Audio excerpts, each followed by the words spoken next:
Hey team, today we are going over how to do a single leg Romanian deadlift using the training sticks. And for today's video, you will need two long training sticks. Before we get started, a few reasons why this may be beneficial to you is if you're somebody who has a hard time with balance and stability doing single leg work, I can grab a pair of sticks and the sticks will give me added balance and stability in order to achieve my movement. From a rehab standpoint, I've had clients that were post-op for spinal fusion. So using the training sticks for, again, the single leg Romanian deadlift, it gives us an opportunity to work on moving the tissues and strengthening the tissues without adding a lot of external resistance that can put you in a bad position, especially again, coming back off of a spinal fusion. And finally, if you're getting ready for an athletic or sporting event, it gives you an opportunity to increase muscle activation, also actually warming the tissues up to prepare you for whatever task you are about to go through. So as we get started grabbing the sticks, actually before we get started grabbing the sticks, excuse me, because we are doing a single leg Romanian deadlift, we are doing a hinge, not a squat. So sometimes people, I see online, people confuse the difference between a squat and a hinge. The most basic way I can think of explaining it is if you are squatting, your butt is going down. So there's a big bend in the knees, obviously, and my butt goes down. If I'm hinging, my butt is staying in the same height. So I'm hinging at the hips. So I'm pushing my hips back while maintaining a flat back. A little softness in the knees, but not too much bend in the knees. And again, this loads those posterior tissues for me. So now let's grab the training sticks. From the front, we are going to start with our sticks at our 11 and 1. So think about an analog clock. If this is 12 o'clock, this is 1 o'clock, this is 11 o'clock. So our sticks are at 11 and 1. Our feet are about 10 to 12 inches away from each other, maybe a little bit shorter. Your hands are going to be about sternum height. And the reason why they're sternum height is as we go through the single leg RDL, if my hands are too high and I go through my RDL, what happens is now I'm dumping in the rib cage and I'm arching at the lumbar spine. So I want to try to make sure that my spine stays relatively neutral, my rib cage and hips stay connected so I'm not dumping out of my rib cage. So in order to do that, first and foremost, to set you up for success, you want your hands about sternum height as we go through, okay? Also, as we go through, think about keeping the hips square to the floor below you. So tendency for people is to kind of open up. We want to focus on keeping the hips facing the floor. Again, a little soft bend in the knee, straight in the free leg, while again, that back foot is dorsiflexed. You're pushing the heel away, but then also with the arms, I'm going to reach away. So I'm just going to show you what it looks like real quick. My back is flat, my hips are square, my free leg is straight, and I'm actively pushing that heel back. And with my arms, I'm actively reaching forward to create as much length as possible as we go through loading that same side glute. So what we are going to do first is I'm going to go through my hinge. And when I go through my hinge, one of my neighbors is driving by. I'm going to, because we want to load the tissues. So I'm going to lift into hip flexion first. I'm going to extend. And again, as I go through it, we're going to hold this for about 10 seconds. I'm reaching forward with my arms. I'm extended in that free leg. So this would be my right leg. A little softness in my left leg.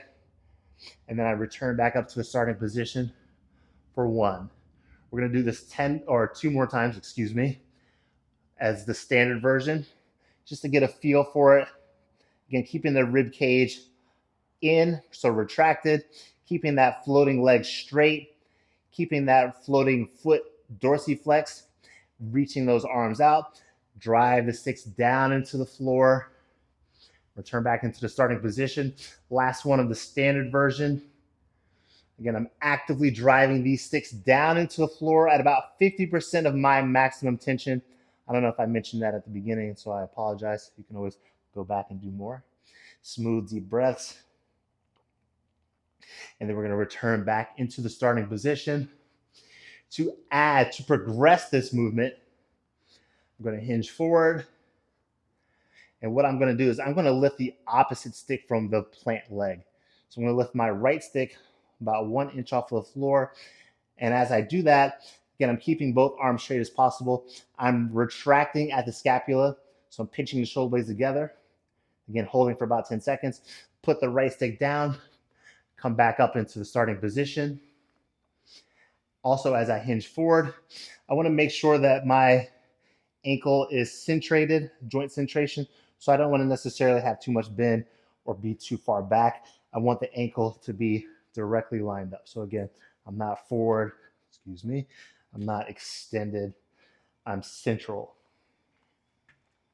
So going through the next progression, now we're going to lift the same side stick and hold for 10, 9, 8, 7, 6, 5, 4, 3, 2, 1. Put that left stick back down.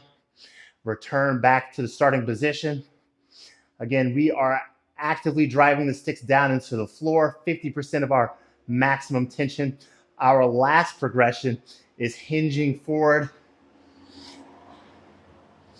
Again, the ankle of the plant foot is centrated at the joint. It's a little softness in my left knee. My right leg is actively as straight as possible. Dorsiflex at the right foot. My arms are reaching forward. Then I will lift both sticks at the same time, retracting the scapula, holding for 10, 9, 8, 7, 6, 5, 4, 3, 2, 1. Put both sticks down. Come back up and relax. So I'll show you at a slightly different angle so you can see both sides. And we're going to work both sides so we're even. And so with unilateral training, also think about when we're walking, 70 to 80% of your walking is done on one leg. If I'm sprinting, 100% of sprinting is done on one leg. So adding in some unilateral training is important, not just doing bilateral, which is fun, but you got to do them both. So let's go with the other side, just like we did before. So now my right leg is down. I'm driving the sticks down at 50% tension into the floor. My hands are about sternum height. I lift my left hip into flexion. I hinge forward, reaching back with that heel, that left heel, but also reaching forward with my arms. And I'm holding this position, keeping that left leg as straight as I can.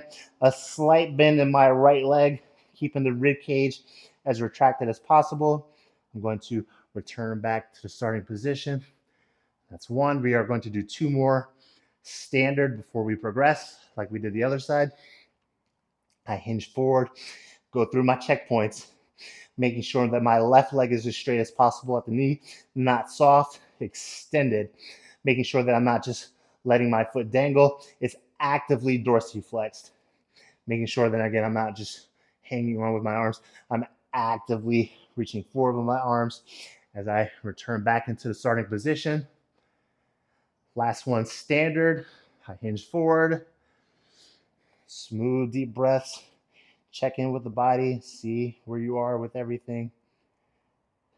Make sure try to be as stable as you can in that plant foot as well. Just be aware of it. Again, staying centered, not too far forward or too far back. If you feel a big burn in that calf, that plant leg, that's probably a sign that you're not centered with your body weight. So use that as a tell to say, like, oh, you know what? I need to either push back, come forward a little bit to take a little bit of pain off of the calf. It should be mostly in your hamstring and glute. Now we're working the progression. So I hinge forward. I'm going to lift opposite of the foot that's down. So we're going to lift the left and hold for 10, 9, 8, 7, 6, 5, 4, 3, 2, 1. Drive that stick down. Drive both sticks down 50%. Get back into the starting position. I hinge forward. Again, keeping those same alignments. I lift the right stick and hold for 10, 9, 8, 7, 6, 5, 4, 3, 2, 1. Drive that stick down. Drive both sticks down 50%. Get back into the starting position. I hinge forward. Again, keeping those same alignments. I lift the right stick and hold for 10, 9, 8, 7, 6, 5, 4, 3, 2, 1. Drive that stick down. 6, 5, 4, 3, 2, 1. Drive the right stick down. Return back into the starting position. Adjust if you need to. I'm in Phoenix, Arizona. I'm a little bit hot. My hands are sweating, but it's okay. I'm going to hinge forward for that last rep. And I'm going to lift both sticks and hold for 10, 9, 8, 7, 6, 5, 4, 3, 2, 1. Drive both sticks down. Return back to the starting position. Put both feet down. And that's it. Thank you for watching all the way through. If you find this information useful, please share, like, and subscribe, and I'll see you next time.